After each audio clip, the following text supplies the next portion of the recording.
শিবির করতে বুকে পাত্তা লাগে, জামাত করলে বুকে সাহস লাগে। যেই বুকে ঈমান নাই, সাহস নাই, সেই শিবির করাও তো সহজ নয়। সেদিন এক মাহফিল থেকে আমি আসতেছি, আলোচনার পরে কিছু লোক বলতেছে এই যে শিবিরের বক্তা। আরে বেটা, জানিস শিবির কি? কে বলছে তোমাকে শিবির? শিবিরের বক্তা কে? শিবির কি? জামাত কি?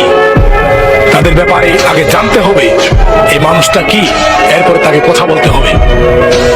হযরত আবু হানিফা শিবির ছিলেন না, জামাত ছিলেন না, আওয়ামী লীগ ছিলেন না, বিএনপি ছিলেন না, জাতীয় পার্টি ছিলেন না।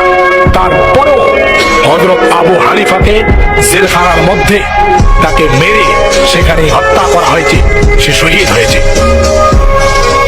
আজকে জামাত, শিবির, আওয়ামী লীগ, বিএনপি এর নতুন প্রতিষ্ঠা হয়েছে, প্রথমকার জামানায় ছিল না।